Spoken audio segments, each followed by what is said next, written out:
joint publication of John Bolton's book for disclosing facts embarrassing to the president.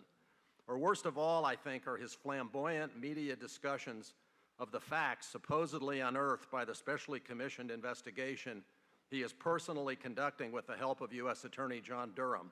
Repeatedly, Barr has echoed the president's tweets and conclusively characterized the FBI investigation of Russian interference as an effort to spy on the Trump campaign and, as he put it, one of the greatest travesties in American history.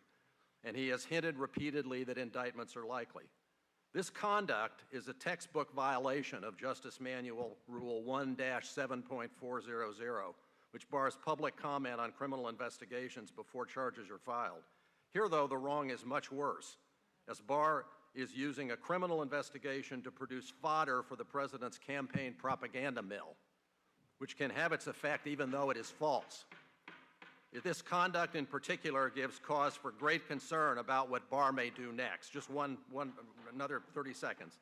In closing, it needs to be said that Bill Barr does regularly lie in ways that impact official action. Along with his continuing media project to make Americans believe that the FBI conspired against Donald Trump, his statements about the Mueller report, Jeffrey Berman's supposed resignation, and Barr's own role in the events in Lafayette Park come quickly to mind.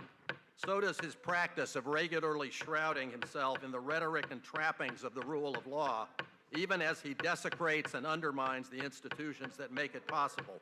But to me, Barr's crowning dishonesty is the portrait of Edward Levy that a recent New York Times article showed hanging on the wall of his conference room, as though the current incumbent has anything. Regular order. The witness will conclude. Regular order is right. We're way beyond regular order. The witness will continue. Can I have one more sentence, Your Honor? By all means. Okay. But to me, Barr's crowning dishonesty is the portrait of Edward Levy that a Mr. recent Chairman, I would New York ask Times that the sergeant at arms witness be will called conclude. upon to stop the disruption of this meeting. I can't hear this witness. This is a very important witness. Yeah, well, he's way beyond And the his chair time. has And if the there are no authority- rules about when chair people has the can talk, authority, does there's he no not? rules about when you can make noise. The gentleman makes a Doesn't good the chair- point, and the chair will enforce the 5-minute rule. Witness will proceed. Chair is not enforcing the 5-minute The rule. witness will conclude. Mr. Chairman, this is outrageous. Do you have no respect for the rules whatsoever? The witness will conclude. He's 2 minutes beyond concluding, and you don't let us have that kind of time. You gavel down immediately. You're being grossly unfair. This man had a witness will written conclude. statement, and he knew to cut it to 5 minutes. He couldn't do it. Either we have rules or we don't. The gentleman will suspend. The witness will conclude. Thank you. Well, then In we can keep closing, it making needs to noise. be said that Bill Barr does regularly lie in ways that impact official action. Mr. Chairman, there's not order in the room. There's a banging. No, that's there's certainly not. disrespectful. The Mr. Chairman, would you have Gene Krupa removed? The witness will conclude. That's what you said a while ago, and he didn't conclude. The gentleman will suspend. The witness will conclude. So I guess the last thing I want to sum up with, I've said all the rest of this, but the last point I'd like to make is that I think his crowning dishonesty in the face of what he is doing to the Justice Department is the picture that I saw in the New York Times a few weeks ago, a portrait of Edward Levy on the wall of his conference room, as though the current incumbent has anything but disdain for the beliefs and achievements of his predecessor. Thank you, Your Honor. Thank you.